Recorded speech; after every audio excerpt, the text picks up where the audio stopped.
আসসালামু আলাইকুম ওয়া রাহমাতুল্লাহি ওয়া বারাকাতুহু।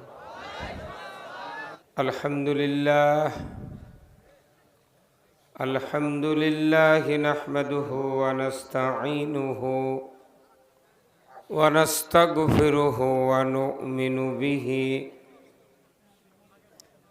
নু'মিনু বিহি ওয়া নাতাওয়াক্কালু আলাইহি ওয়া নাউযু বিল্লাহি মিন শুরুরি আনফুসিনা ওয়া মিন সাইয়্যাতি আ'মালিনা মান ইয়াহদিহিল্লাহু ফালা মুদিল্লা লাহু ওয়া মান ইউদ্লিলহু ফালা হাদিয়া লাহু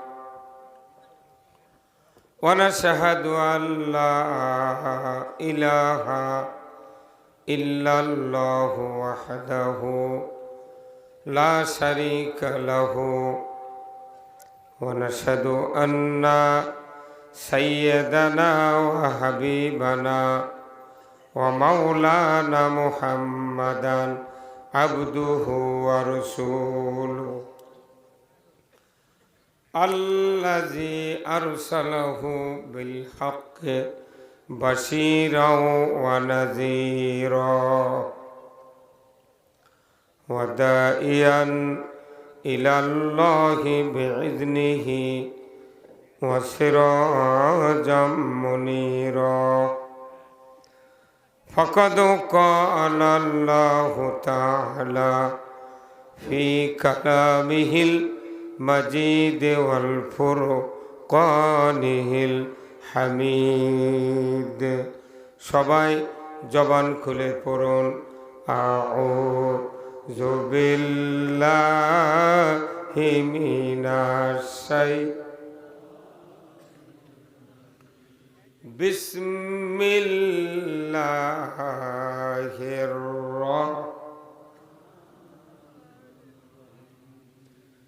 ইন্নাল্লাহা ওয়া মালাইকাতাহু ইউসাল্লুনা আলান নাবী ইয়া আইয়ুহাল্লাযীনা আমানু সাল্লু আলাইহি ওয়া সাল্লিমু তাসলিমা। আল্লাহুম্মা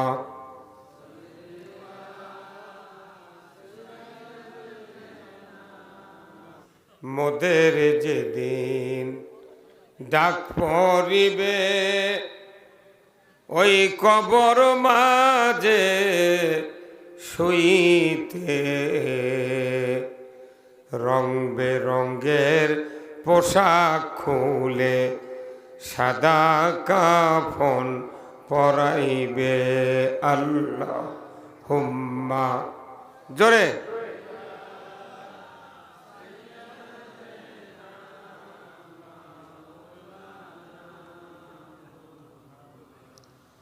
ওয়া আলা আলি সাইয়্যিদিনা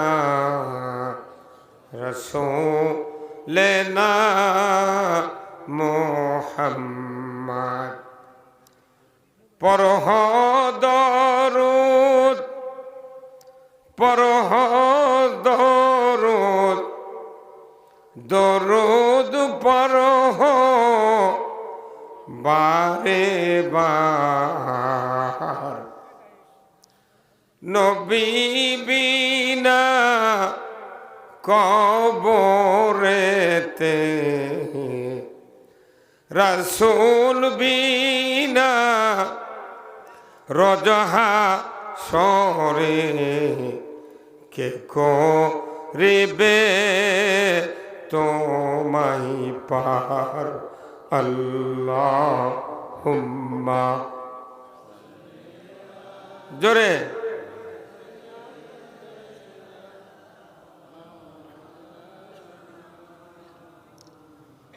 ওয়া আলা আলি সাইয়্যিদিনা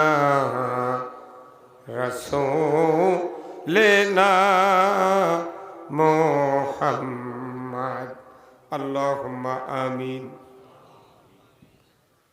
রব্বানা যালামনা আনফুসানা ওয়া ইল্লাম তাগফির লানা ওয়া তারহামনা লানাকুনান্না মিনাল খাসিরিন। আয় আল্লাহ তাআলা, নান্দাইল দিঘি লকুর জামে মসজিদের উদ্যোগে 2 দিন ব্যাপী তাফসিরুল কোরআন মাহফিলের আজকের প্রথম দিবসে আল্লাহ হাজার হাজার মুসলমান নরনারীকে নিয়ে মুহাক্কিক ওলামায়ে কেরাম সুন্দর থেকে কথাবার্তা বলছেন। আমি আপনারা অযোগ্য গোলাম কয়েকবার দরুদ সালাম পাঠ করে শাহী দরবারে হাত তুলে ভিখারির মতো তাকিয়ে আছে। আল্লাহ মেহেরবানি করে আমাদের সকলের জীবনের গুনাহ খাতা মাফ করে দিন। ওয়াজআল আখির কালিমাতিনা ইনদাল মাউত লা ইলাহা ইল্লাল্লাহু মুহাম্মাদুর রাসূলুল্লাহ সাল্লাল্লাহু আলাইহি ওয়াসাল্লাম। মাইকেলা ভাই, ইকো একটু কম করার সাউন্ড বাড়ায় দাও, কথা টানতেছে না, শক্তি লাগিচ্ছে। আলহামদুলিল্লাহ, সমস্ত তারিফ প্রশংসা মহান রব্বুল আলামিনের জন্য, যিনি আমাদেরকে নান্দাইল দিঘি লকর জামে মসজিদের উদ্যোগে 2 দিন ব্যাপী বিরাট ইসলামী জালসার এই বিরাট জান্নাতের বাগানে বসার যে মুনিব সুযোগ করে দিচ্ছেন, সেই মুনিবের দরবারে আমরা শুকরিয়া আদায় করছি। সবাই পড়ছি আলহামদুলিল্লাহ। আল্লাহ তাআলার দরবারে আরেকটু শুকরিয়া, যিনি আমাদেরকে একটি জান্নাতের বাগানে বসে কোরআন, ইসলাম, রসুলের হাদিস, দুনিয়ায় চলার পথ, আখিরাতে মুক্তির পথ, অর্থনীতি, সমাজনীতি, রাজনীতি, জীবনের সকল ক্ষেত্রে চলার জন্য যা প্রয়োজন, যে মুনিব কোরআনুল কারিমে নাজিল করেছেন, তার থেকে কিছু কিছু কথা, সব তো বলা যাবে না, কিছু কিছু কথা বলা, শোনা, জানার যে মুনিব সুযোগ করে দিচ্ছেন, সেই মুনিবের দরবারে সমস্বরে আর একবার বলি আলহামদুলিল্লাহ। লাখো কোটি দরুদ সালাম বিশ্ব মানবতার মুক্তির দিশারি জনাবে মুহাম্মদ রাসূলুল্লাহ সাল্লাল্লাহু আলাইহি সাল্লামের উপর নাজিল হোক, যিনি হলেন তামাম পৃথিবীর শ্রেষ্ঠ রাখাল, শ্রেষ্ঠ স্বামী, শ্রেষ্ঠ বাবা, শ্রেষ্ঠ নানা। তিনি হলেন ইমামুল মুরসালিন, খাতামুন নবিয়্যিন। তিনি হলেন শ্রেষ্ঠ যোদ্ধা, শ্রেষ্ঠ সেনাপতি। তেনার আরেকটি গুণ, তিনি হলেন একজন সফল রাষ্ট্রনায়ক। সবাই বলতে হবে ঠিক। আমি আবার রিপিট করব, তিনি হলেন পৃথিবীর সফল একজন রাষ্ট্রনায়ক। আরো জোরে বলেন ঠিক। অনেক মানুষ কথা বলেননি, তার ভিডিও কিয়ামতের দিন আল্লাহ দেখাবি। আল্লাহ বলবি তুই কি দাঁতি লাগুছিল, এই কতক্ষণ দেখা কত চোটের নেতার পক্ষে স্লোগান দিলেন, এই 16 বছর তেল মারলেন। তেলের চোটে এই জয়পুরহাটের এক এমপি কাছে হযরত শেখ হাসিনা। হ্যাঁ কতক্ষণ পলাশুকে এখন এখন ওলি আল্লাহ বানায় কতক্ষণ।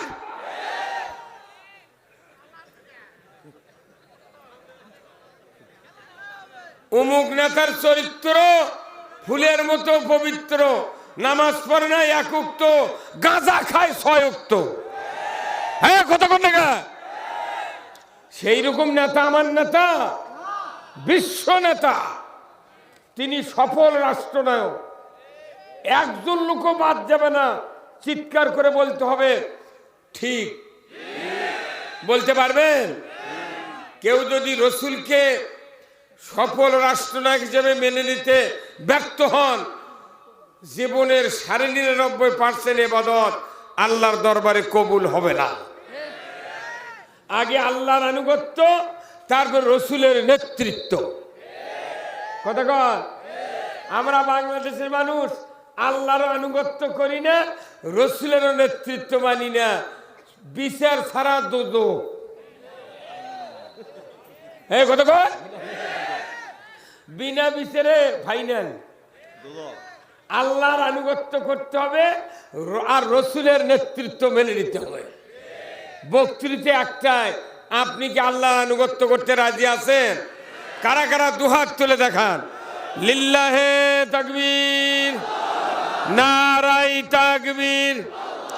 আল কোরআনের আলো, আল কোরআনের আলো, কোরআন হাদিস যেখানে, বাংলার মুসলিম, বাংলার মুসলিম, জয়পুরহাটের মুসলিম, পাঁচ বিবির মুসলিম, উদয়পুরের মুসলিম।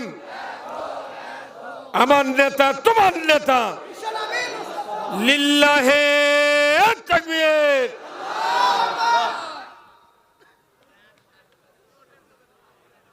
ভাইরা, রসুলের নেতৃত্ব যারা মেনে নিয়েছে তারা জান্নাতি। সুবহানাল্লাহ বলেন না? বলুন তো, ফেরাউনের অবস্থা ভালো, দাপট ছিল, সৈন্য সামন্ত সব ছিল, মারার যোগ্যতা ছিল, পেটার যোগ্যতা ছিল, জেল জুলুমের যোগ্যতা ছিল, কিন্তু বলুন তো ওর সাথে যারা ছিল তারা বাঁচিয়েছে? তারা কোনটি গেছে?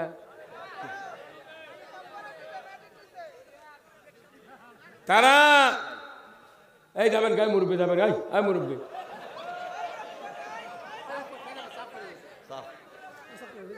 কোন চাপ যে হতে সেটা আমি বুঝে পারছি। কথা কি বাঁচিছে? কেউ বাঁচিছে? মুসা আলাইহিস সালামের সাথে যারা 12,000 ছিলেন, তারা দরিয়ার পানিও তাদেরকে গ্রাস করতে পারে নাই। নমরুদের সাথে যারা ছিল তারা কি বাঁচিছে? ইব্রাহিম আলাইহিস সালামের সাথে যারা ছিলেন তারা জান্নাতি। সুবহানাল্লাহ। আবু জেহেলের সাথে যারা ছিল বদরের যুদ্ধে কুপাকার। রসুলের সাথে যারা ছিলেন এবং এখন যারা আছেন তারা চিরসুখী জান্নাতে যাবে। দুনিয়াতে কোনো স্বৈর শাসকের সাথে যারা ছিল তারা দুনিয়াতেও কল্যাণ পায় নাই, আখিরাতেও মুক্তি পাবে না। আমাদের যে আল্লাহ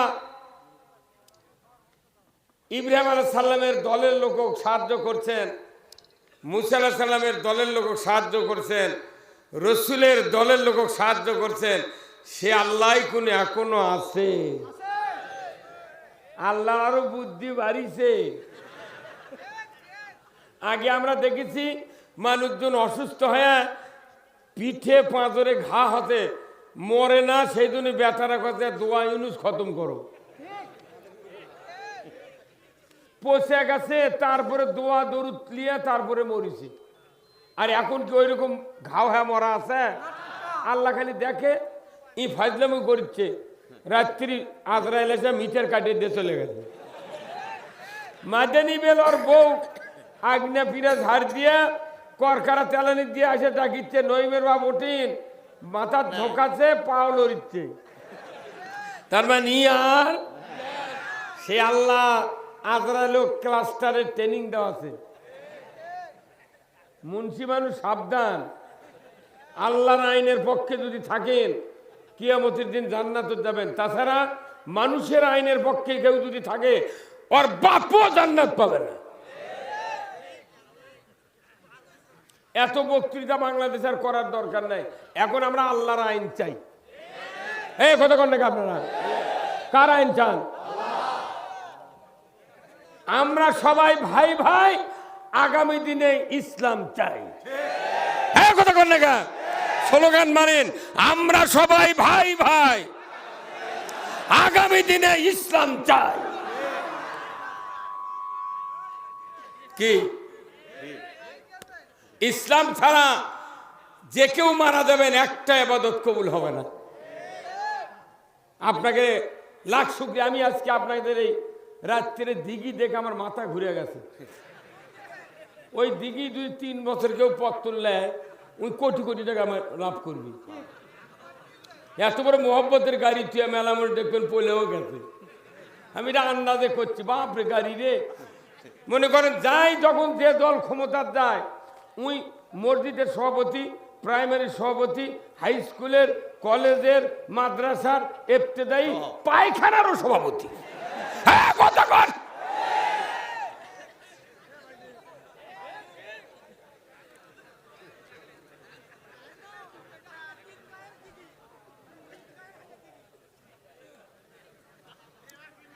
তাহলে আমাদের প্রথম কাজ হলো আল্লাহকে রব বলে মানতে হবে। দ্বিতীয় হলো রসুলকে নেতা হিসেবে মানতে হবে। যেহেতু কবরের প্রশ্ন হবে মান রব্বুকা, তাহলে রবের ডিফিনেশন জানতে হবে। কবরের প্রশ্ন হবে অমান নাবিউকা, তোমার নেতা কে ছিল, তাহলে নেতার আদর্শ কি কি এটা মানতে হবে। ফেরাউনের বক্তৃতা করলে দেখবেন কিছু কিছু লোকের চরিত্রের সাথে ফেরাউনের মিল যায়। উনিকে কয় হুজুর ফেরাউনের ইতিহাস কোন, ওটা করলে তো আরো জটিল। ফেরাউনের বক্তৃতা করবো, মেলা মানুষের সাথে ওই আদর্শ মিলে যায়, ওরা আবার খালি উস করে। আবার রসুলের পক্ষে বক্তৃতা করব, ওরাই আবার কয় এগুলো কয়া লিখবি। তাহলে আমরা কি কমো সেটা কয়া দে তুই আয়। এই কোরআন কার কিতাব? এই এর মধ্যে কথা কার? কোরআনত কয় দল আছে? এই 2 দল পাকো। কোরআনত কয় দল? 2 দল। একটা কার দল? আর একটা শয়তানের অফিস আছে, মিছিল মিটিং হয়, আর শোডাউন হয়, ওর দেখাই দেয় না শোডাউন করবেন কখন। তার মানে কি শয়তান গোপনে আছে, কিন্তু আল্লাহ কোরআনত কাছে এই শয়তানের কাম 2টা জাতি ট্রেনিং দিয়ে ওরই উদ্দেশ্য পৃথিবীতে হাসিল করা। শয়তানক দেখা যাবে না, কিন্তু রিমোট আছে ওর হাতত। ওই রিমোট কন্ট্রোলের মাধ্যমে মানুষ আর জিনের ভেতর থেকে ওরই খলিফা পয়দা করে। খলিফা মানে মানুষকে জাহান্নামের দিকে নিয়ে যায়। আল্লাহ কোরআনের সূরা নাসে বলেছেন মিনাল জিন্নাতে ওয়ান নাস, মানুষ আর জিনের থেকে শয়তান উৎপত্তি। ধরে বলুন ঠিক কিনা?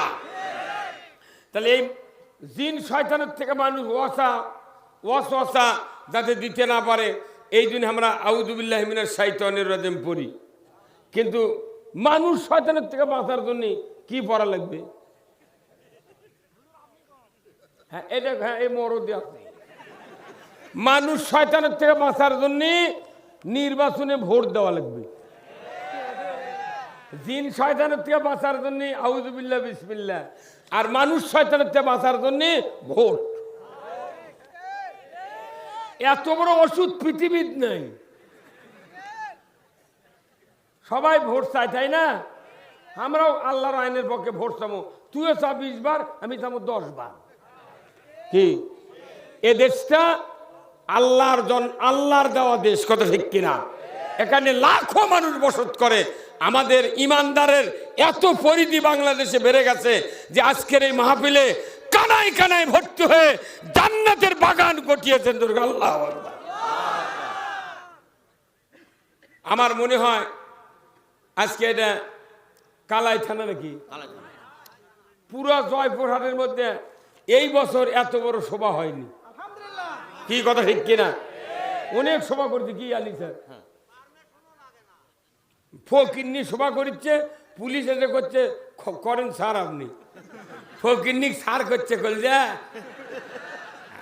অনুমতি, আমরা অনুমতি দিলে ওরা থানার থাকবে পারবি। 5 তারিখের পর 4 দিন এই দেশের ছাত্ররা সারা বাংলাদেশ পড়তেছে। কত জায়গায় ট্রাফিক গিরি করছে, পুলিশেরা আমাকে ফোন দেওয়া কথা, হুজুর আমাকে দেখবেন, কয়দিন তাড়ালো আবার তো কি ডাকবো, ময়না গাড়ির চাকা নিচে খালি থাকে না, ওই ঘুরে আবার উপরে ওঠে। যত হাজার যতশো পুলিশ জয়েন করেনি এরা ছিল দুষ্কৃতিকারী, আর যারা হাজির হয়েছে আল্লাহ ওনাদের মাফ করুক, ওনাদের হায়াত দারাজ করুক, কোন আমিন। ওনাদেরকে নিয়ে এদেশে ইসলাম বিজয় করব। অনেক নেতা পলে গেছে আমাদের, তাদের জন্য দোয়া আছে, আল্লাহ তুমি তাদেরকে বুঝ দাও। আর আমাদের ঘরের পাশে, বাড়ির পাশে, ছাদের পাশে যত নেতা কর্মী আছে বিভিন্ন দলের, আওয়ামী লীগ, বিএনপির, তাদেরকে বুকটটা নিলে আমরা বলবো ভাই আসো আমরা কয়েকজন মিলে দেশে ইসলাম কায়েম করি। বাপেরা গেছে গেছে, বেটারা ইসলাম কায়েম করুক, কথা ঠিক কিনা? বেটার হলেন। আমি বগুড়াতে প্রায় 10-12 জন বক্তা নিজেই তৈরি করছি, তারই ভেতরে একজন আইয়ুব আলী আনসারি, মানে ওস্তাদ আর শিষ্য আজ খেলা হচ্ছে, কথা ঠিক কিনা? কালকে আবার আর এক উত্তরবঙ্গের বাঘ আসবে, বজলুর রশিদ, আল্লাহ ওনার হায়াত দারাজ করুক, বলুন আমিন। উনি সহ মঞ্চে বসা সুধীবৃন্দ, সামনে বসা চেয়ারে বিশেষ মেহমান বৃন্দ, মুরব্বিনে কেরাম, হাজী সাহেবগণ, বিভিন্ন মসজিদের ইমাম, মুয়াজ্জিন, মুক্তাদি সহ বিভিন্ন রাজনৈতিক দলের নেতৃবৃন্দ, যুবক ভাইরা, প্রাইমারি, মাদ্রাসা, হাই স্কুল, কলেজ, বিশ্ববিদ্যালয়ের শিক্ষক মহোদয়গণ, ছাত্র ভাইরা, পর্দার অন্তরালে হাজারো মা বোনেরা, কচি কাচারা, ইন্তেজামিয়া কমিটিবর্গ সহ প্রচার মিডিয়ার সম্মানিত মাইকালা এবং ভিডিও ম্যান ভাইয়েরা, সবার প্রতি আমার সালাম, আসসালামু আলাইকুম ওয়া রাহমাতুল্লাহি ওয়া বারাকাতুহু। কেমন আছেন আপনারা? আল্লাহ আমাদেরকে সবাইকে আল্লাহ সুস্থ রেখেছেন, আমিও আল্লাহর রহমতে ভালো আছি। আসুন, আমি যে কথা বলেছি সেটা হলো কি, যে কোরআন আল্লাহর কিতাব। কোরআনে দল হলো দুটা, আর এই দলের 1 নম্বর দল হলো হিজবুল্লাহ। এই দলের নাম কি? হিজবুল্লাহ। তাহলে বিভিন্ন দলের প্রতিষ্ঠাতা আছে না? বিএনপির প্রতিষ্ঠাতা জিয়াউর রহমান, আওয়ামী লীগের প্রতিষ্ঠাতা মৌলানা আব্দুল হামিদ খান ভাসানী, জাতীয় পার্টির প্রতিষ্ঠাতা হলো আপনার এরশাদ চাচা, আর জাসদের প্রতিষ্ঠাতা কে? রাশেদ খান মিলন, তা ওটা ওয়ার্কার্স পার্টি, আর হাসানুল হক ইনু, কথা কন না? তাহলে এনারা যে দলের প্রতিষ্ঠাতা আমরা সব জানি, তাহলে আল্লাহর দলের প্রতিষ্ঠাতা কে? দল আল্লাহ প্রতিষ্ঠাতা করতে রসুল, যিনি দল করেছেন তৈরি, তিনি প্রতিষ্ঠাতা। এই হিজবুল্লাহর দলের প্রতিষ্ঠাতা কে? আল্লাহ। তাহলে এই কিতাব আল্লাহর, তাহলে এটা আল্লাহর দলীয় কিতাব। কি কিতাব? আল্লাহর দলের কিতাব হচ্ছে কোরআন। যারা কোরআন মানবে তারা জান্নাতে যাবে, যারা মানবে না জান্নাতের চোখ আর চোখে পড়বে না। আমাদের উচিত হবে সবাই ঈমান এনে আল্লাহর দলে থাকা। যার কারণে দলের কথা কেন বললাম, এমন একটা মানুষ জয়পুরহাটে মরেনি, কালায় মরেনি, যে সেই ইমানদারের জানাজা করে কবর ছোঁয়ানোর সময় বিসমিল্লাহ ওয়া আলা মিল্লাতে রাসূলিল্লাহ না পড়িছে।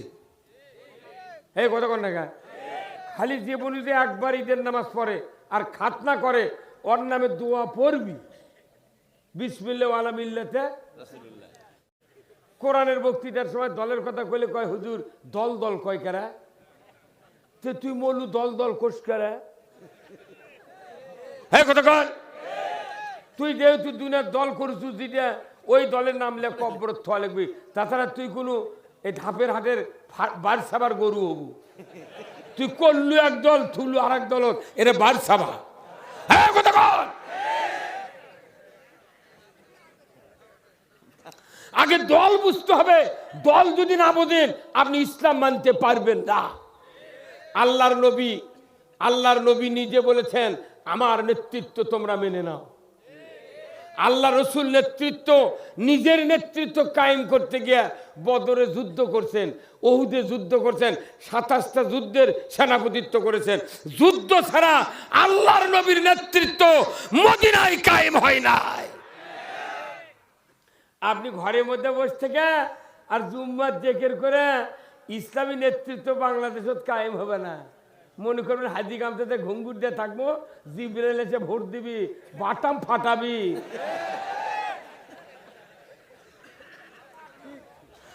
রসুল সাহাবীরা মারামারি করে নেতৃত্ব টিকে রেখেছে, আর আমরা না সালার মধ্যে ঢুকিয়া ভোট দিয়ে নেতৃত্ব কায়েম করে পারছি না। সেটি আবার করছে 4টার সময় করছে এখনো কালি ভরায়নি, ওই আরো হাফ কেজি জিলেবি খাবি। এগুলো ইমান দিয়ে জান্নাত। এই যে হাত তুললেন আমার সামনে, এরা আল্লাহ দেখেছেন এই 2 হাতের কারবার আগামী দিনে করতে হবে। এই 2 হাত ঠিক, পৃথিবী ঠিক। এই 2 হাত খারাপ, পৃথিবী খারাপ। কে বলেছেন? আল্লাহ কোরআনে বলছেন জাহারাল ফাসাদু ফিল বাররি ওয়াল বাহর বিমা কাসাবাত আইদিন নাস। জলে স্থলে যা কিছু ঘটে বান্দা,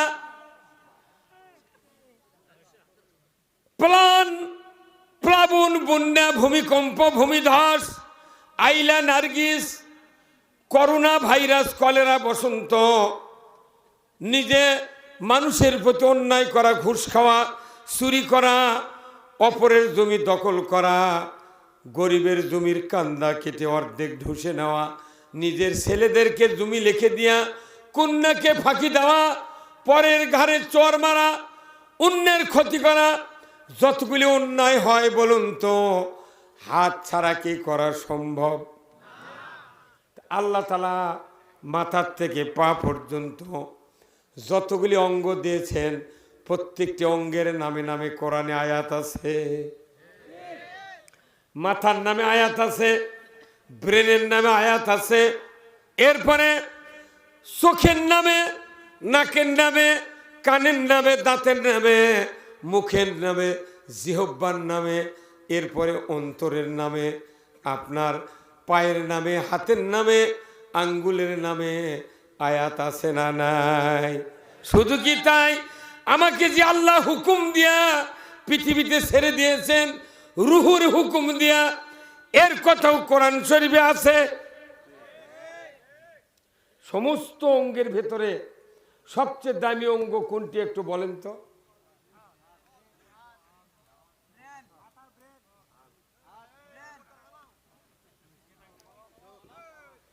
ভাইরা আমার, কারো যদি কান ঠসা হয়, যার কান ঠসা হয় তাই বোঝে ঠেলা। স্ত্রীর কোনো ক্ষতি হয় না, কথা ঠিক কিনা? দুনিয়ার কোনো ক্ষতি হয় না। যার দাঁত পড়ে যায় ওই ব্যক্তি হাড্ডি খেতে পারে না, তার বাবার কোনো ক্ষতি হয় না। পাও যার ভেঙ্গে যায় তার ক্ষতি হয়, নিজের মায়ের কোনো ক্ষতি হয় না, দুনিয়ার কোনো ক্ষতি হয় না। ধরে বলুন ঠিক কিনা? তাহলে বলুন তো, 2টা হাত যখন ভালো হয়ে যায় তখন দুনিয়া ভালো, আর যখন 2টা হাত খারাপ হয় পৃথিবী খারাপ। এই হাতের দাম কোটি কোটি টাকা। ধরে কোন সুবহানাল্লাহ। আল্লাহ এতগুলো অঙ্গ দিয়েছেন, হাতের কথা কেন বললেন? বান্দা, তুমি যদি একটা নেককার সন্তান বানাতে পারো, আও ওয়ালাদুন সলিহু লাহু, দুনিয়ার কোনো বাবা মা নেককার সন্তান যদি বানাতে পারে, সন্তান ভালো হলে তার হাতও ভালো হয়। কথা কোন জায়গায়? যার সন্তান ভালো নয়, যদি গাঁদা খায় তাহলে 2 হাত লাগে গাঁদা খেতে। এর তালে ডলে,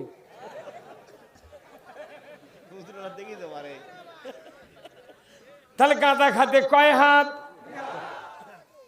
বিড়ি খাতে কয় হাত? এক হাত দিয়ে হবে না। হ্যাঁ, ম্যাচও তো গ্যাস লাইটও 2 হাত লাগে। ওই মুখত বিড়ি দিয়ে ইঙ্গে করে ধরে।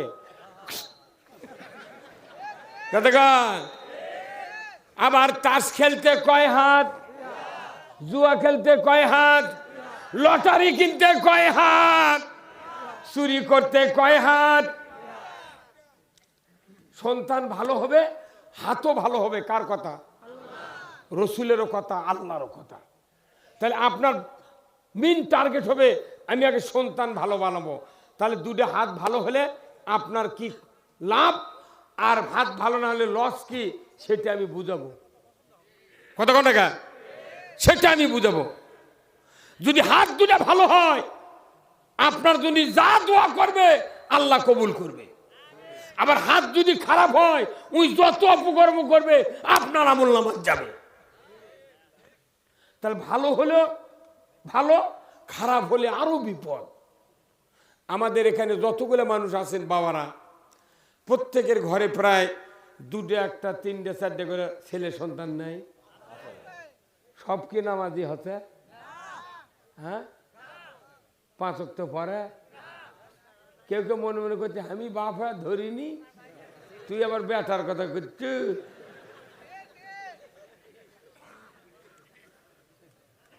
ভাইরা আমার,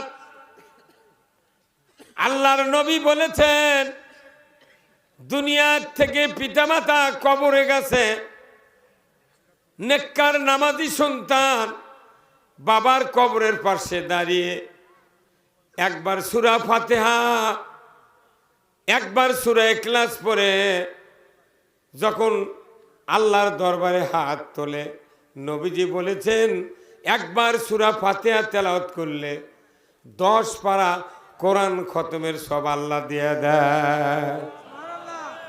একবার সূরা ইখলাস পড়লে যদি 10 পারা কোরআন খতমের সওয়াব পাওয়া যায়, 2 বার পড়লে কয় পারা? 3 বার পড়লে। আমার নবী বলেছেন নামাজি নেককার সন্তান যদি 3 বার সূরা ইখলাস বিসমিল্লাহ সহ তেলাওয়াত করে আল্লাহর দরবারে হাত তুলে দোয়া করে, রব্বির হামহুমা কামা রব্বা ইয়ানি সগীর। আমার নবী বলেছেন একবার দোয়া করার সাথে সাথে ওই পিতামাতার 40 দিনের কবরে আযাব আল্লাহ মাফ করে দেয়। কয়দিন? সন্তান নামাজি হলে দোয়া করলে 40 দিনে কবরে আযাব মাফ। 39 দিন পর আবার যদি দোয়া করা, আপনার লাভ হলো না লস হলো? তাহলে আপনার এই বেটাগুলো, আমাদের বেটাগুলো যে বেনামাজি হসে, তাহলে এই বেনামাজি সন্তান যদি মরে যায় তাহলে দোয়া করার কেউ আছে? সন্তান নামাজি না হলি ওর হাত খারাপ হবি। এই খারাপ হাত দুনের থুয়ে বাপ যদি কবর যায়, ওর পিতনের অভাব হবে না। কি কবিতে তুই আর আলু লাগে থুয়ে আসবো, আর না হুন্ডা পালসার কিনে দেবো? কে তোর বেটা একটা নামাজ পড়েছে না, সারাদিনে 40টা গুনাহ করছে, 2 বেটা, তোর আমল নামাজ 5টা, তোর বইয়ের আমল নামাজ 5টা, আর ওর কে 2 ভাইয়ের 5 5 10, এই 20টা। কতক্ষণ টাকা?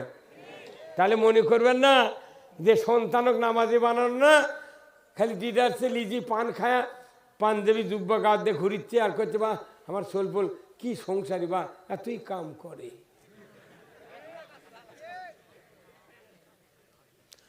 ভাইরা আমার, বলুন তো এই বেনামাজি সন্তানগুলিকে কে নামাজি বানাবে? কে? বাপই নামাজ পড়ে না, পিতা মাতা কয় কি পাগল? পিতা মাতা পারবে না, বক্তা পারবে না, ইমাম পারবে না, তারপরে আপনার হচ্ছে ওই কি কয় আওয়ামী লীগ পারবে না, বিএনপি পারবে না, জামাত পারবে না, তবলিগ লয়, কেউ লয়। নামাজ কে কায়েম করবে? কার দ্বারা এদেরকে নামাজি বানাবে? আল্লাহ কোরআনে বলে দিয়েছে। কোন দল পারবে না। মেলা মুয়াজ্জিন আছে, বাপি যদি পারে মুয়াজ্জিনের আযান শুনে ওই গ্রামের 40 জন মানুষ জুম্মাত যায়, কিন্তু ফলকালে দেখা যায় মুয়াজ্জিনের ব্যাটারি জুম্মার যায় না। কি 10 বছর ইমামতি করছে, ইমামের ব্যাটারা নামাজ পড়ে না। কি আছে না নাই? তাহলে কেউ বাপে তো পারলো না। আবার মাদ্রাসার হুজুর যারা চাকরি করছে, বাড়ির থেকে যা অন্য জায়গায় মানুষের ব্যাটাক ভালো বানাচ্ছে, আর ওর ব্যাটাক শয়তান পকেটে দিলে ঘুরছে। কতক্ষণ এলে দেখি এমনও বক্তা আছে বাংলাদেশের, বক্তার বেটা গাঁজা খায়। আজকাল থেকে এগুলো করিচ্ছি না। অতএব নামাজি যদি বানাবে চান, কোরআনকে জিজ্ঞাসা করতে, কোরআন তুমি বলো কে আমাদের সন্তানকে নামাজি বানাবে, তাড়াতাড়ি করে বলো। তাহলে কোরআনের এই পরামর্শ মানা আমাদের জন্য ফরজ। কতক্ষণ এই কামটা যদি করা যায়, বাংলাদেশে নামাজ হবি, চুরি বন্ধ হবি, পর্দা ফরজ হবি, জেনা বন্ধ হবি, অন্যায় বন্ধ হবি, ঘুষ বন্ধ হবি, দুর্নীতি বন্ধ হবি, বেপর্দা বন্ধ হবি, কোনো রকমের অন্যায় বাংলাদেশে থাকবে না। তাহলে সব কাজ বাদ দিয়ে এক কাজ করা লাগবে। কোরআনকে এখন জিজ্ঞাসা করো, কোরআন তুই কত কি করা লাগে? এই হুজুর শুনবেন আপনি, খালি 40-এর গপ্প দিলে হবে না। 40 কে 80 দিন পর 4 বার মিলাদ করে না, ওটা আমার কয় হবে না। যাই দেখো কেউ দাঁড়িয়ে থেকে দরুদ পড়ুক, ইয়ে নবী কোক, উলে কোয়ারই আমার টাইম নেই। যে কাজ করলে আমার সন্তানেরা নামাজি হবে, চুরি বন্ধ হবে, সুদ বন্ধ হবে, জানা বন্ধ হবে, ঘুষ বন্ধ হবে, অন্যায় বন্ধ হবে, সেই কাজ সকলেই মিলে আগে করা ফরজ। ওই কাজ হলে কোনো বক্তৃতা বাংলাদেশে লাগবে না।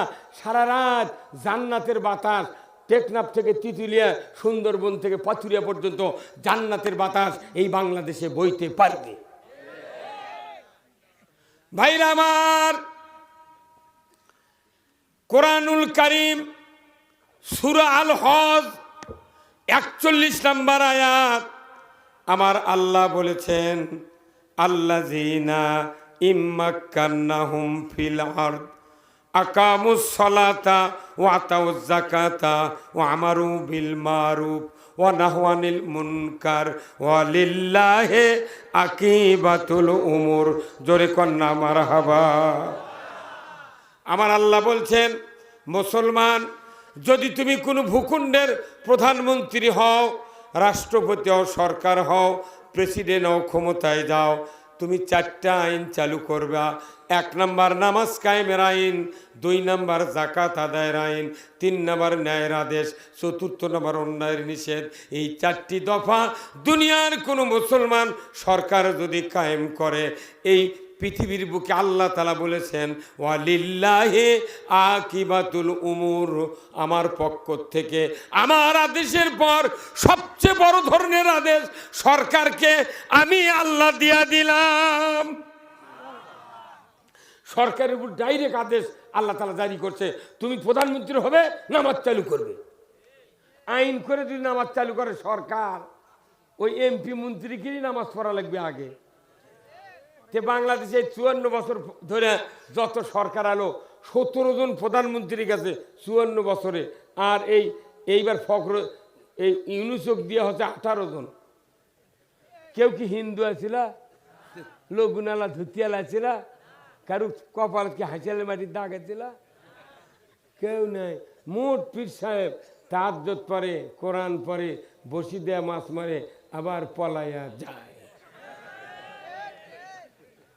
কে মানা করছিল করো যে নামাজটা চালু কর? কেউ মানা করছিল? এইটা করিস কথা, কিন্তু আল্লাহর আদেশ তোমাকে আমি দিয়ে দিলাম, নামাজ কায়েম করতে হবে। আজকে দেশে যদি নামাজ কায়েম হয়ে থাকতো, আমার দেশের যুব সমাজ ধ্বংস হতো না। যুব সমাজ ধ্বংসের দ্বার প্রান্তে চলে গেছে। আল্লাহ তাআলা এমন সময় একটা সুযোগ দিয়েছেন বাংলাদেশের মানুষকে, সকল সমস্যার সমাধান মহাগ্রন্থ সেই আল কোরআন বলছে, তোমরা মুসলমানকে কোরআনের শাসক বানাও। এই কাজ করলে কোনো বক্তৃতা করা লাগবে না, এত সভা সমিতি করে মাঙ্গায় রাত জাগার কোনো দরকার নেই। আমরা টেলিভিশনে বক্তৃতা দেব 2 ঘন্টা, টিভির পর্দায় চেয়ারও ঢালান দিয়ে বউ শুনলে শুনবেন, রাত জাগার প্রয়োজন নাই। এতগুলা লোক যদি 10টা বক্তার বিরুদ্ধে মামলা করে কিয়ামতের মাঠত, আল্লাহ বিচার আমাকে কোনটি দিবে দাও। এরা যে রাত জাগাছে, ফজরের নামাজ কাজা করাছে, এর করে বিচার চাই। একটা বক্তা পার হবার পারবে না। কি এমনি তো আনসারি করছে, ওদিনকে আসলো কক্সবাজার, সেদিনকে আসলো টেকনাফ, তারপরে দিন আসল ওই বান্দরবন। কি পাওয়ার! কিন্তু টেকনাফ থেকে ঘুরিচ্ছে হাজার হাজার বক্তা, সব বক্তা ধরে না। কি হা এতগুলো ইমানদার রে, খালি না ভোট দিলে ইসলাম কায়েম হাদায়। এরই জন্য আজ 60 বছর হলে বক্তৃতা দিচ্ছি, করছে খাড়াই হবি, করছে এত তাড়াতাড়ি হবে না, তে কতদিন হবি তুই ডেট লিখে দে। আপনাকে এই স্ত্রী নাই ভাই আছে না? একটা মেয়ে মানুষের মাথার চুল 3 হাত লম্বা, মাথা হচ্ছে উকুন, তারপর হচ্ছে খুকসি না উকসি কয়, উকসি, আর হচ্ছে চুলকানি মাথার চুলের মধ্যে। ওই স্বামীটা এতই দামি দামি সাবান মাথার ব্যবহার করছে, শ্যাম্পু দিচ্ছে, চিকিৎসা করছে, ওষুধ খেলেছে, 5 লাখ টাকা ফুরেছে, মাথার উকুন ভালো হয়নি, কুকসি ভালো হয়নি, চুলকানিও ভালো হয়নি। শেষ পর্যন্ত সব ছেড়ে দিয়ে বউ তাই চিনতে করে পড়ে গেছে। এর মধ্যে একটা অশিক্ষিত জামাই ছিল, ওই ওই যার বইয়ের অসুখ, ই হচ্ছে ফুবা শ্বশুর, ওই মূর্খ মানুষের। উই খবর পা ফুবু শরীর দেখতে রাখছে, করছে ফুবা, ফুবুর বলে অসুখ তে কি করতে পার কোষ না, সাবান 900 টাকা তারপর সাবান ডাক্তার দিয়েছে, তাও আমি খুবসি তারাবের পারিনি। মূর্খ মানুষ যখন এসে করতে ফুবা আমি একটা ওষুধ দেবো ফুবা, মাত্র 5 টাকা লাগবে। তখন করছে ইয়া 5 লাখ ফুরেছি, তুই 5 টাকা দিয়ে কি কর, তোর মাথা ঠিক আছে? করছে ফুবা আপনি খালি দেন, 5টা টাকা দেন, যদি ভালো না হয় 500 টাকা ফেরত দেবো। তখন ওই ফুবু করছে, ফুবু শরীর করছে, দাও না কেন, মুটি তো ফুরেছ, 5 টাকা দাও, দিলে কি হবে, দাও। দেশে ওই যায় পুনুট বাজারের থেকে 5 টাকা দিয়ে বেলেট কিনে নিচ্ছে। কি নিয়েছে? বেলেট। বেলেট নিয়েছে। ফুবা শরীর কত, ফুবা আমার এই ফুবু শরীর মাথা না পানি দিয়ে ভিজে মোটটা চুল 10 মিনিটের মধ্যে কামে ফেলতেন। তো যখন কামাছে উকুন হারাছে, তারপরে উকসি হারাছে, তারপর চুলকানি যাইছিল, মোট শেষ। ফুবু শরীর করছে বাহ তুই বাঁচালু বা, আমি করছে এটা যদি আরো 4 মাস আগে আপনি করলেন হিনি, একদিন চুল আরো 1.5 হাত হলো। আপনার স্ত্রীর মাথা হচ্ছে উকুন, খুকসি, চুলকানি, ওষুধ দিয়ে ছাড়লো না, কত ওষুধ ব্যবহার করছেন, কথা ঠিক কিনা? আমাকে বাংলাদেশের একটা মাতা আছে, সেই মাতার নাম কি? সকলে খবর পারেন না? বাংলাদেশের মাতার নাম কি? সংসদ। ওই সংসদে কোরআনের আইন চালু না থাকলে কি কি ব্যারাম হয়, সব বক্তৃতা সাইদির থেকে শুরু করে বাংলাদেশের মোট বক্তা, ইমাম, খতিব দিয়ে দিয়ে কোনো মলমে কাজ হয়নি, কোনো সাবানে কাজ হয়নি। হ্যাঁ কত টাকা? তাহলে এই মাথা কামালে যদি উকুন চলে যায়, খুকসি চলে যায়, তারপর চুলকানি ভালো হয়ে যায়, তাহলে বাংলাদেশের ওই মাথার থেকে ওটাও কামাল লাগবি, ওটা এইবার কামাল লাগবি, একবার 2 হাত দিয়ে কামিয়ে নামে ফেলে দেওয়া লাগবি। হ্যাঁ কথা কর, কারা কারা ওই মাথা কামাবেন 2 হাত তুলে আল্লাহকে দেখান। নারায়ে তাকবীর, নারায়ে তাকবীর। আল কোরআনের আলো, আল কোরআনের আলো, লিল্লাহে তাকবীর।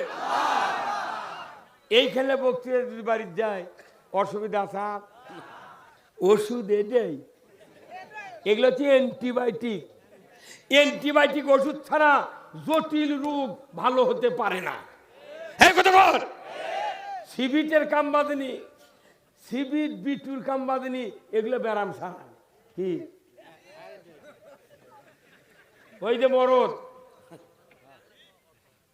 কোল্ড স্টোরের চাকরি করে, আমরা আজকে 30 বছর আগে আলু লাগাছি, ওই আলু বাঁচা গাছে থুছি, ওটি খাড়া হয়ে উঠছে, আলু শুকিয়ে ঘুষড়ি লাগিছে, ওই ট্যাঁকালা লাগাছি, মাটির ভরে ট্যাঁক ভেঙে গেছে।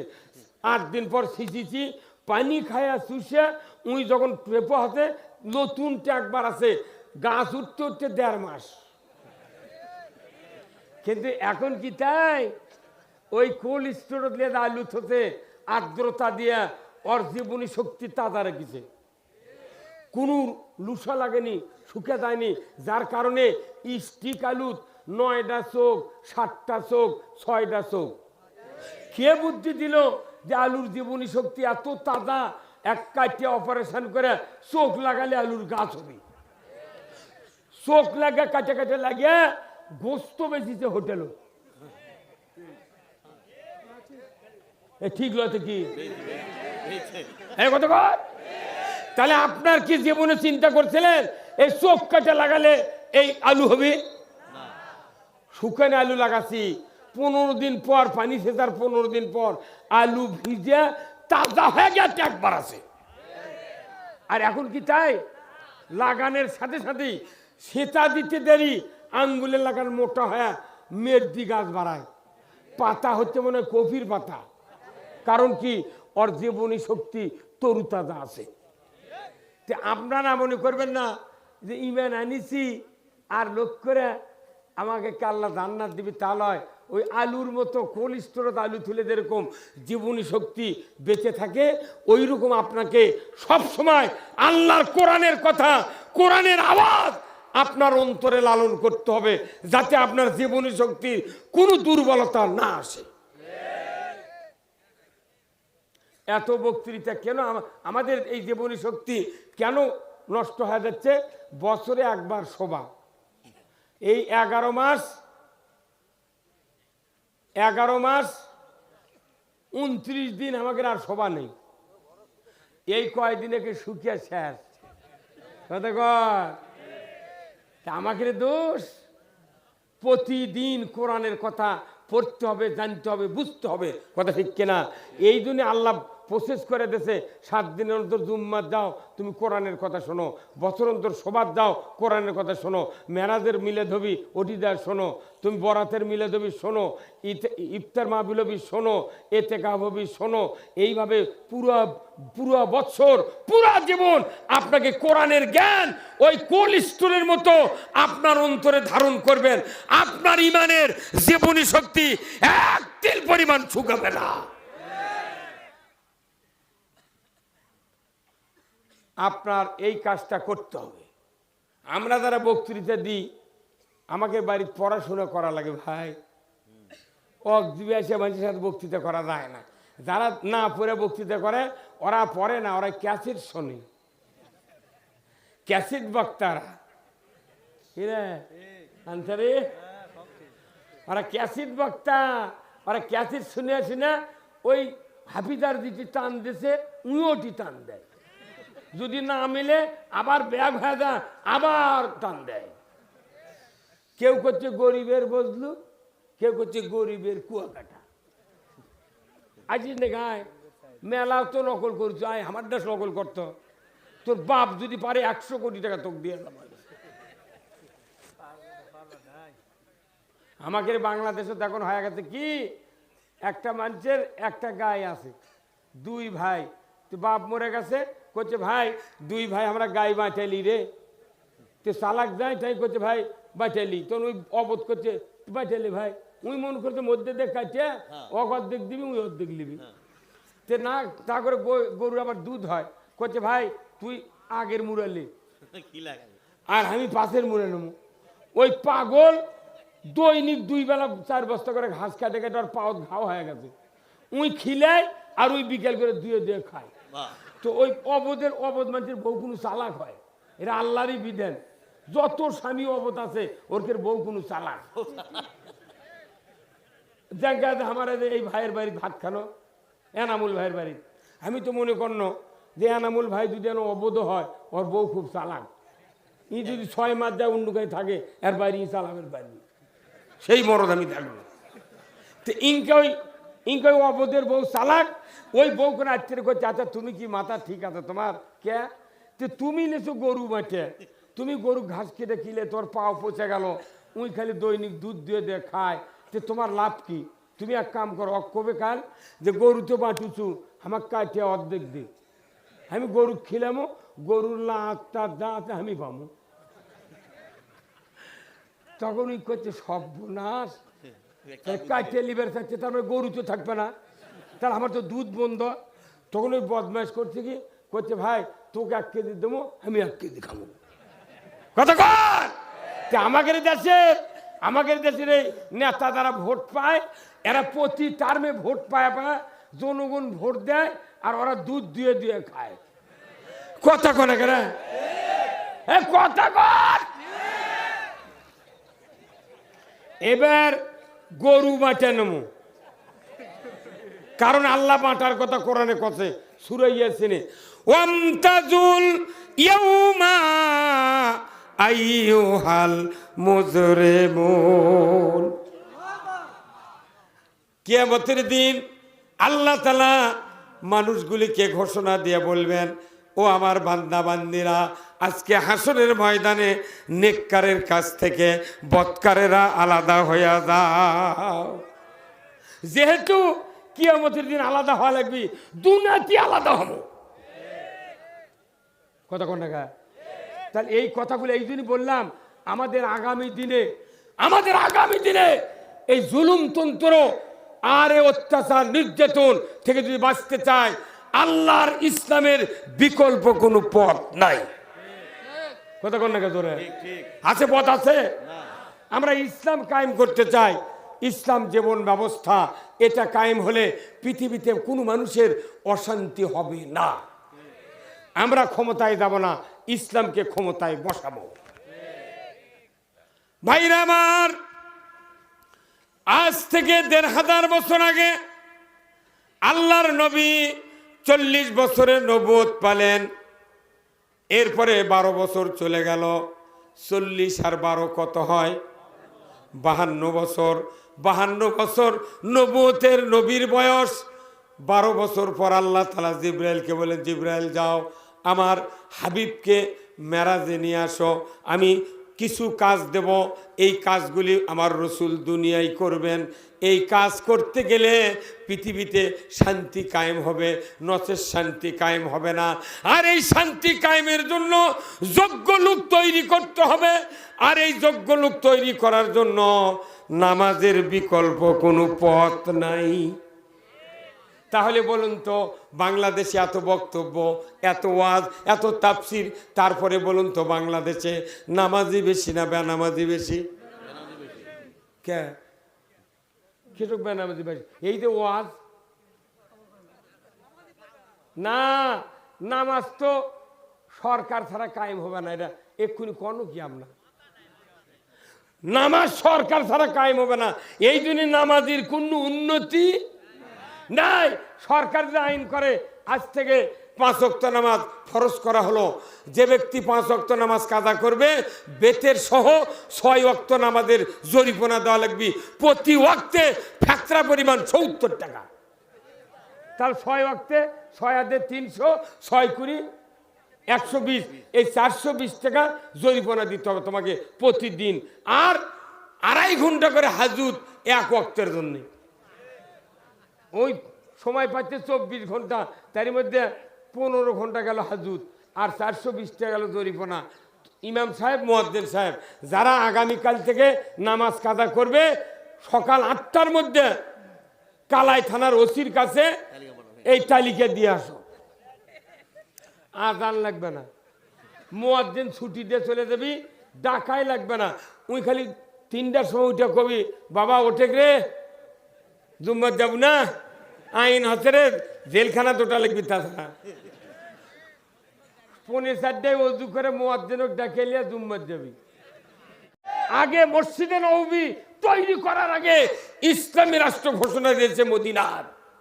ইসলামী রাষ্ট্র ছাড়া 99% ইমান নিয়ে বাঁচা যায় না। আল্লাহর আইন দরকার। যত সরকার এসেছে পৃথিবীতে, বিশেষ করে বাংলাদেশে, কেউ ইসলাম বিজয়ের কথা কয় না, কেউ কয় না। আমরা অনেক দিন থেকে বলছি, সাইদির মতো লোক কোতে কোতে কোতে 13 বছর জেলত তুলে অকিংডেশন করে মারলো। আরে আহারে, ওই লোকটা যা বাঁচে থাকলো নি, যমুনার ওই পার এক জনসভা, এই পার এক জনসভা করলে বাংলাদেশ পল্টে উঠল। ওরা জানে ভারতেই এই মুদি কাফের কয়া দেশে এ তুর্কে কোনো গদি থাকবে না, তাড়াতাড়ি সাইডিক মার। যদি বাড়ায় তুর্কে এগুলো অপকর্মই, ওর যে মুখের আওয়াজ ওই ফাইটা ফেলে দিবি। কতক্ষণ ওক মারে কি করবো, ওর ক্যাসিড লক্ষ লক্ষ আছে, ওটা মরেনি রে, ওই জীবিত আছে। মরা যেটা সাইডের থেকে, জীবিত সাইডের থেকে মরা সাইডের জোর বেশি দেখিছে। ঢাকার যেদিন ওই যে বঙ্গবন্ধু হাসপাতালে যেদিন মরে যায়, সেই দিন দেখিছে কত লক্ষ লোক ওই ঢাকা ঘেরাও করছে। মরা মানুষ জানাজা করবে দেয়নি, তার ওরা বুঝেছে জেতার থেকে মরারই দাম বেশি। কথা কোনে কোরআনের সাথে থাকলে মৃত্যু হয় না, শক্তি বাড়ে। কথা ঠিক কিনা? আমি আমার এই জীবনে 201টা বিয়ে পড়াছি। 40 বছর আগে যে বিয়ে পড়াছি ওরই ব্যথা হচ্ছে, তাই 13 সালে আমার নামে মামলা দিয়েছে। তৌবা পড়েছি, জীবনে বিয়ে পড়াবো না। দেখি তুই বউ পাস কেমনি আর তোর সোল হয় কুন্ডি থেকে, দেখি এত বড় সাহস সে। 47 বছরে বক্তৃতা দি আর তুই মামলা গজগজ করে দিছু, এত বড় সাহস। আল্লাহ তুই বিচার করিস। আল্লাহ কিচ্ছু চাই না, গাড়ি বাড়ি চাই না, বাংলাদেশে কোরআন চাই।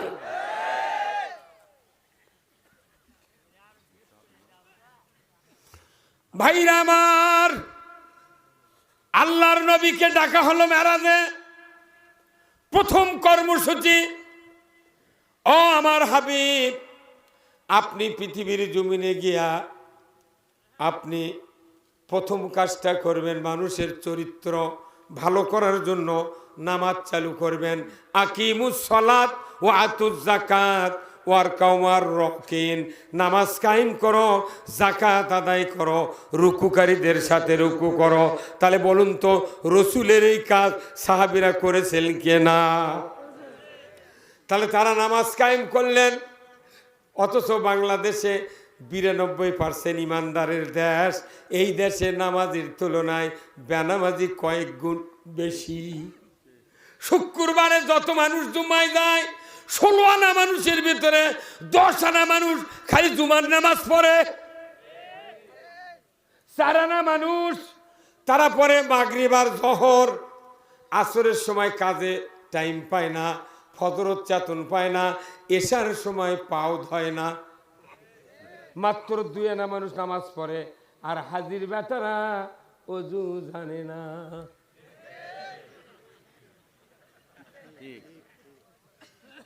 এগুলো নামাজ কায়েম করতে হবে। নামাজ কায়েম করার দায়িত্ব সরকারের। আল্লাহু আকবার। সেই সরকার বানানোর দরকার আছে না নাই? আর কিচ্ছু বক্তৃতা করা লাগবে না, কোনো দুয়ারও লাঠি দেওয়া লাগবে না, খিল গরু পাহারা দেওয়া লাগবে না। হুন্ডো উঠি থুয়ে দেবেন, 6 মাস পরে দেখবেন হুন্ডো উঠি আছে। এই কামটা না করে, আল্লাহর আইন কায়েম না করে, খালি আমাকে করছে হুজুর এনা কাজ করেন তো কি মসজিদের বক্তৃতা দেন, চুরি হচ্ছে তো আপনি খালি কন চুরি করবেন না। ওই মসজিদ চোরের যারা বুড়ানি তারাও জুম্মার দেয়। ওরা তোর বসতে কয় সুযোগ পাইলে হুজুরের বাড়িও ছাড়ব না। জানা হয় কি হয় না? দুনিয়াতে বক্তৃতা দেয়া জানা বন্ধ করা যাবে না। বাংলাদেশে জানা করার জন্য সকল ফর্মুলা চালু আছে, বক্তৃতা দিয়া কোনোদিন জানা বন্ধ করা যায় না। আমার আল্লাহ কোরআনে বলছেন যারা জানা করবে তাদের শাস্তি দাও। কি শাস্তি? সেটা হলো সঙ্গে সার। যারা জানা করবে পুরুষের কোমর পর্যন্ত আর সিনা পর্যন্ত মহিলাদের মাটির ভেতর গেড়ে দিয়া, আদলা পিকেট পঞ্চগড়ে নিট দিয়া, পাথর দিয়া মাথার হাড্ডি গুড্ডি মাটির সাথে মিশিয়ে দাও।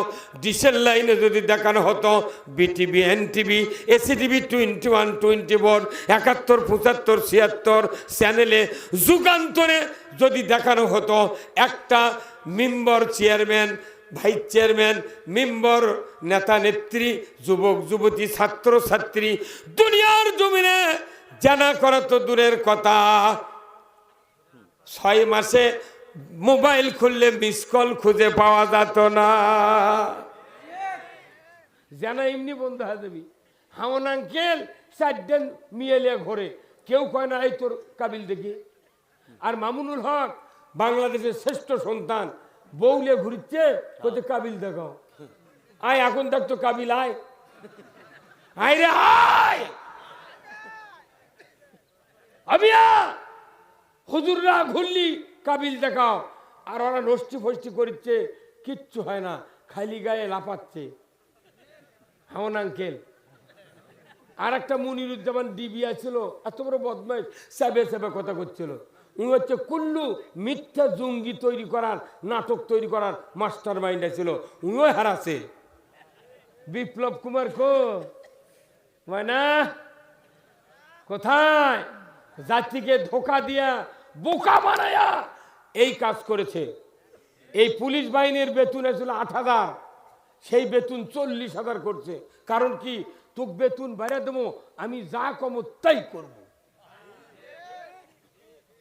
ওই সময় আব্রাহার মৃত্যুর পর আব্রাহার একটা স্ত্রী ছিল, আব্রাহ তো মক্কাত মরে গেছে, ওই কাবাঘর ভাঙ বেড়েছে। ওর কয়েকজন 12-14টা স্ত্রী ছিল আব্রাহার। তারই একটা স্ত্রীর নাম ছিল নাকেরা। নাম কে ছিল? আবু জেহেল ছিল তখন হচ্ছে মক্কার প্রেসিডেন্ট। আব্রাহা বাদশা মরার পর আবু জেহেল বাঁচিয়ে ছিল। তারপরে তো রসুল জন্ম হলো, তারপরে তো আব্রাহার ঘটনা সূরা ফিল নাজিল করলো। আবু জেহেল চিন্তা করলো যে আব্রাহ তো মারা গেছে, তার একটা স্ত্রী আছে নাকেরা, বিধবা, তাই নাকি ঘোষণা দিয়েছে রাষ্ট্রপতি ছাড়া আমি কারোর সাথে বিয়ে বসবো না। আবু জেহেল এটি থেকে চলে গেছে, যা ওই আব্রাহার বউ লিখে করছে, লিখে করে চলে যাচ্ছে। এর মধ্যে করছে কি, ওই আবু জাহেল ঘোষণা দিয়েছে মুহাম্মাদের মাথা কাট। তখনই আবু জাহেলের ওই বউ বাঁচিয়ে ছিল, তখন করছে যে মাথা কাটে লিবু, তাহলে টাকা দে। তখন টাকা কোথায়, আমার তো টাকা নেই। তখন ওর বউ করছিল আমি স্বামীর বাড়িতে টাকা মেলা নিয়েছি, কয় লাখ লাগবে? কোথায় 2 লাখ। কয় নেও টাকা। টাকা দিয়ে ওই সময় রসুলের মাথা কাটার জন্য পাঠিয়ে দিয়েছে 100টা উটের পরিবর্তে 2 লক্ষ টাকা দিয়েছে। উমার ফারুককে দিতে চেয়েছে, উমার ফারুক কাটপের দা, দেখা গেল ওরই মাথা নবীর পায়ের তলে শেষ। তাহলে তখন টাকা দিয়া উট দিয়া নবীর কাল্লা কাটিছে, ইমানদার সাহাবীদের কাল্লা কাটিছে। এখন এসে বাংলাদেশে যে সরকার গেল 8,000 টাকা বেতনের জায়গা 40,000 টাকা বেতন দিছে। আর তোরা ধীরে ধীরে মামলা দিব, কত টাকা চাঁদা লেবুর কি করবো, তোরা খালি করে রাখা, আমার খালি ক্ষমতা রাখ। টাকা দিলে কে না মারে রে, টাকা দে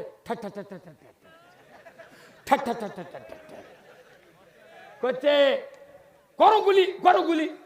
তোর স্বরাষ্ট্রমন্ত্রী করছে, তখন বলতেছে যে এত গুলি করা হবে না। কচ্ছে কে? গুলি ফুরিয়ে গেছে। আরে মারো। কচ্ছে না, একজন বলে 30 জন আছে। এরা ছাত্র নয়, আল্লাহ ফেরেশতা দিয়া বাংলার মুসলমানকে সাহায্য করেছে। যে বাহিনী দিয়া আব্রাহকে ধ্বনিত তোলার মতো করেছে মক্কার ময়দানে, আজকে বাংলাদেশেও আল্লাহ ফেরেশতা দিয়ে আমাদের বুককে চিন্তাকে, আমাদের বাক শক্তিকে উন্মুক্ত করে দিয়েছে। আমরা এত কষ্ট পেয়েছি, আল্লাহ তুমি এই জাতিকে আগামী দিনে বাঁচাও। আমাদের আত্মনাদ আল্লাহ তাআলা কোরআনে বলছেন, ফালিউ কাতিল ফি সাবিলিল্লাহিল লাযিনা ইয়াশরুনাল হায়াতাদ দুনিয়া বিল আখিরা ওয়া মাই ইউকাতিল ফি সাবিলিল্লাহি ফায়ুক্তাল আও ইয়াগলিব ফাসাউফা নুতিহি আজরান আযীমা।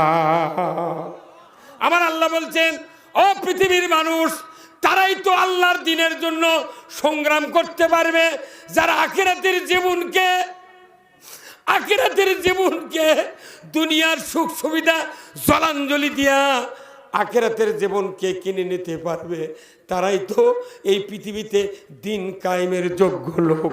জোরে কন্যা মারহাবা।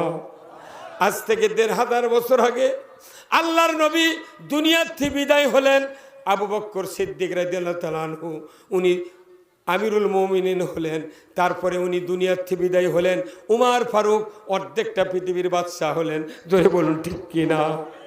গভীর রাত, চতুর্দিকে নিস্তব্ধ, দুনিয়ার কেউ জীবিত নাই মনে হয়, সারা পৃথিবী ঝমঝম করছে। আল্লাহর দিনের খাদেম মুসলমানের আমির ঘর থেকে বেরিয়ে যাচ্ছে, রাত্রে ঘুরতেছে আমার কোন প্রজার কি দুঃখ কি দুর্দশা দেখার জন্য।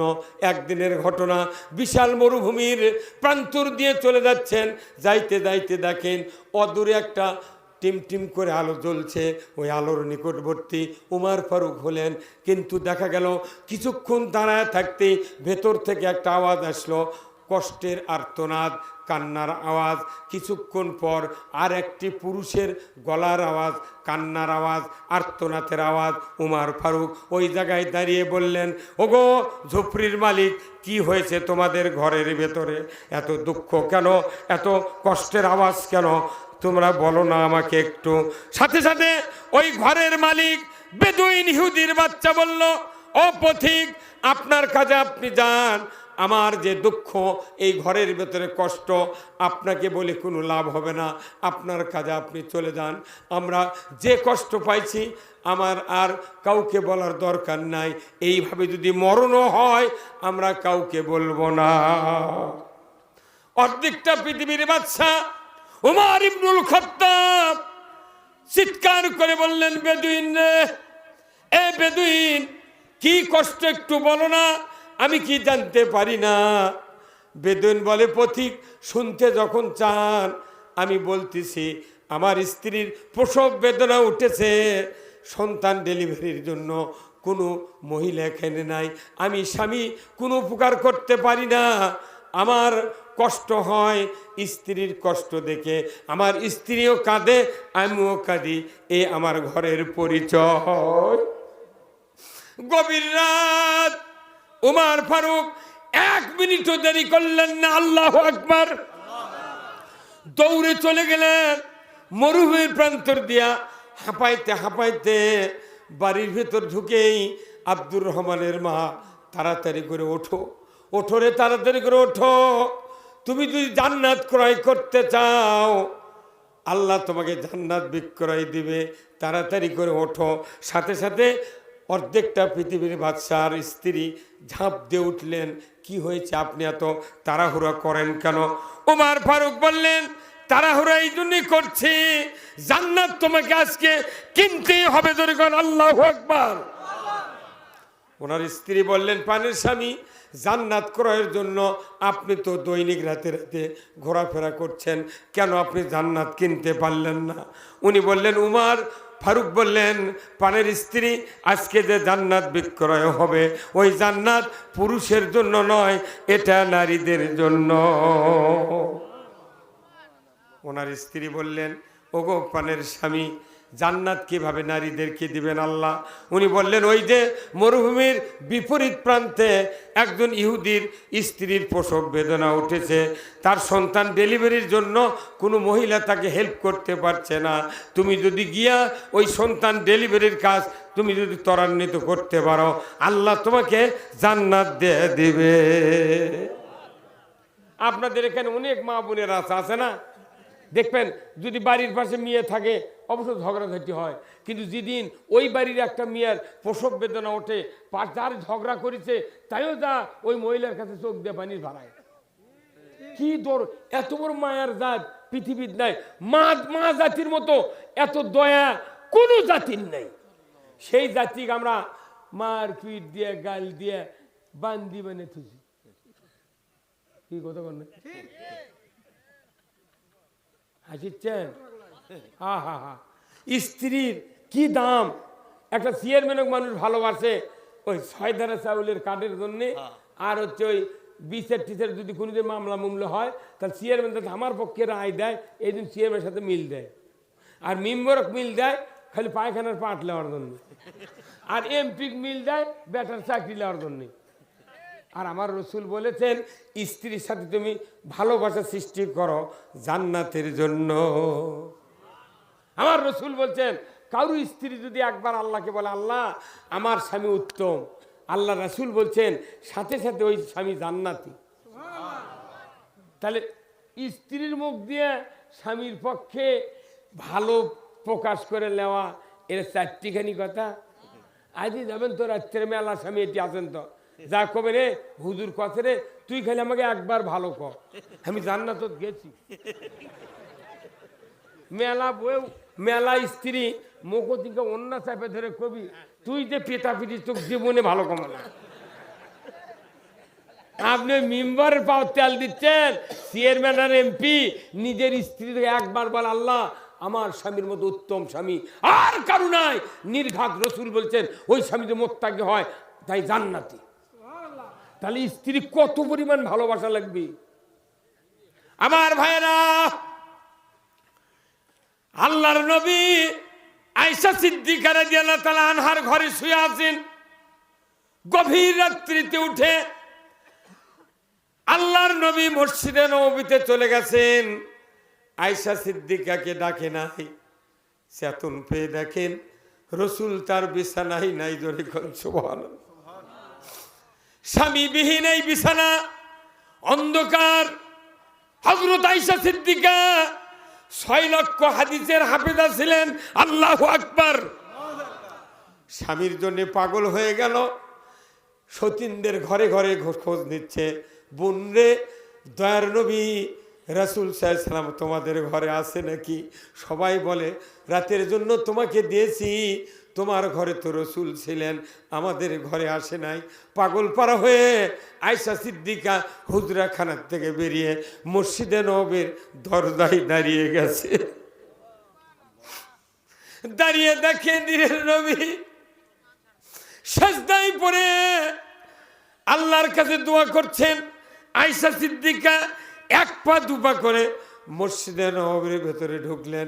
নবীজি উঠে বসলেন তাহাজ্জুদের নামাজের আত্মায়াতুদ দুরূদ শরীফ মাসুরা পড়ে সালাম ফিরাইয়া নবীজি হাত তুললেন। আয়েশা সিদ্দিকা পেছনে বসে পড়লেন। পেছনে বসে থাকেন, আল্লাহর নবী হাত তুলছেন, রব্বানা হাবলানা মিন আজওয়াজিনা ওয়া যুররিয়াতিনা কুররাতা আয়ুনে ওয়াজআলনা লিল মুত্তাকিনা ইমামা। আল্লাহর নবী দোয়া করছেন, আল্লাহ আমার স্ত্রী পরিবারকে তুমি হেদায়েতের রাস্তায় উঠাও। দোয়া করছেন। আয়েশা সিদ্দিকা পেছনে বসে থেকে কি করবেন, উনিও হাত তুললেন। উনিও হাত তুলছেন, দোয়া চলছে। আয়েশা সিদ্দিকা পেছনে পেছনে আমিন আমিন বলছেন, দোয়া চলছে।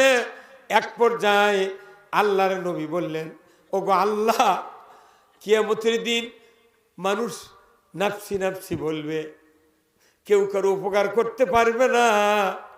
আমার চেরসাথী যার অর্থ দেয়া সম্পদ দেয়া আমি দুনিয়াতে ইসলামের কাজ করেছিলাম, আল্লাহ যার অর্থ দিয়ে আমি মুহাম্মদ দুনিয়াতে ইসলামকে চমকায় দিয়েছি, ওই খাদি থেকে যেন আমি হাসরের ময়দানে আমার কাছে পাই। আল্লাহর নবী যখন এই দোয়া করলেন, আয়েশা সিদ্দিকা আমিন বললেন। দোয়া শেষ হয়ে গেল। রসুল পেছন ফিরে দেখে আমিন বলে, আয়েশা আয়েশা তুমি এত রাত্রিতে কেন আমার পেছনে? বলে, হুজুর আপনি বিছানায় থেকে আমাকে না বলে উঠে এসেছেন, আমার কলিজা ছটফট করে। হুজুর নিমিষের কাল যদি আপনাকে না দেখতে পাই আমার জীবনটা বেরি হয়ে যায়। কি ভালোবাসা! আর আমাকে অত্যাচারে স্বামী যখন 3 দিন 4 দিন ঢাকা যায় তখন স্ত্রীর দোয়া করে, আল্লাহ ওইদার খাড়ায় আসে না, কি আলী তো মারবি, আলী গালেবি, কতক্ষণ না। আর আয়েশা সিদ্দিকা বলছে, আমার জিউ বার হয়ে যায় হুজুর। আহ কি ভালোবাসা, কি মোহাব্বত! আমার ভাইরা, কিছুক্ষণ পর আয়েশা সিদ্দিকা রসুলকে বললেন, ইয়া রাসূলুল্লাহ, ইয়া হাবিবাল্লাহ, আমি সবচেয়ে কম বয়সের স্ত্রী আপনার, আমাকে দেখে মন ভরে না, আপনি বিদ্যা খাদিজাকে ভুলতে পারেন না। রসুল এই কথা শোনায় চেহারা লাল হয়ে গেছে। আয়েশা খবরদার খাদিজার ব্যাপারে এরকম মন্তব্য করবে না, আল্লাহু আকবার, কোনদিন করবে না। আয়েশা সিদ্দিকা বললেন, ইয়া রাসূলুল্লাহ, ভুল হয়েছে, আমার খাদিজার কথা একটু আমাকে শুনাইয়া দেন। আল্লাহর নবী বললেন, আয়েশা শোনো, আমি ইতিম, ধন নাই, সম্পদ নাই, রাখালি করেছি তার বাড়িতে, আমি তাকে বিবাহ করেছি, তার সম্পদ দিয়ে আমি ইসলামের সব কাজ করেছি, কোনোদিন আমাকে খোঁটা দেয় নাই, ধরে কন মারহাবা, কোনোদিন খোঁটা দেয়নি, তার ধন সম্পদ 2 হাত দিয়ে আমি খরচ করেছি। হে আয়েশা শোনো, আমি গরিব মানুষ, আমার সাথে এত বড় ধনী মানুষ বিবাহ হয়েছে, মক্কার লোকেরা খাদিজার সাথে বিরোধিতা শুরু করেছে, ব্যবসায় জিনিস কেনে না, কথা বলে না।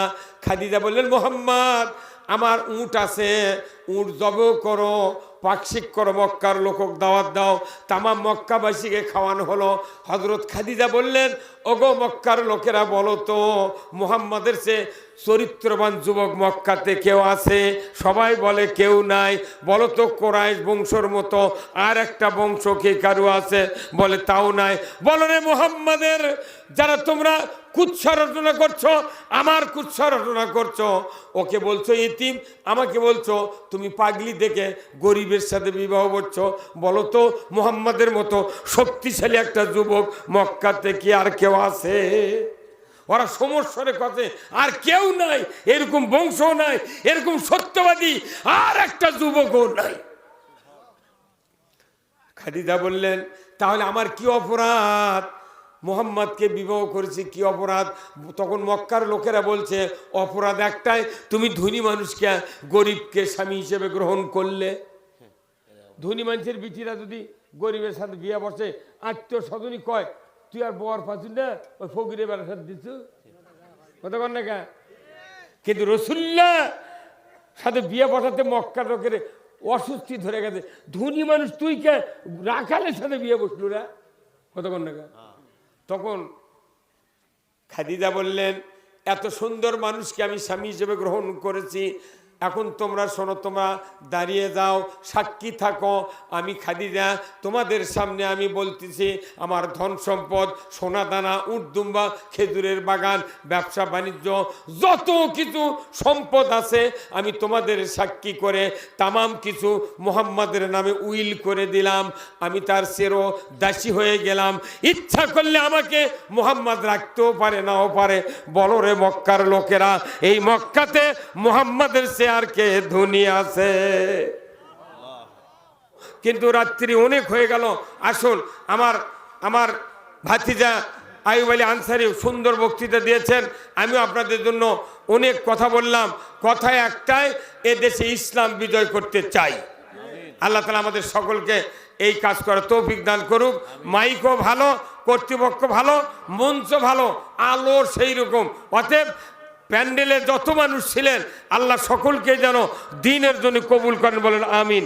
মা বোনেরা যারা এসেছেন, আল্লাহ যেন খাদিজা, রাহিমা, হাজেরার মতো আপনার ইমান দিয়ে দেয়। যার ছেলে নেয় ছেলে দিয়ে দেন আল্লাহ, যার মেয়ে নেয় মেয়ে দিয়ে দেন, নিঃসন্তানকে সন্তান দেন। যার মেয়ে বড় হয়ে আছে, আল্লাহ তার সৎ পাত্রস্থ করার তৌফিক দিয়ে দেন। এনামুল ভাইয়ের বাড়িতে আমাদেরকে রেস্টের জন্য জায়গা দিয়েছেন। এনামুল ভাইয়ের বাড়ি সহ এই গ্রামে শত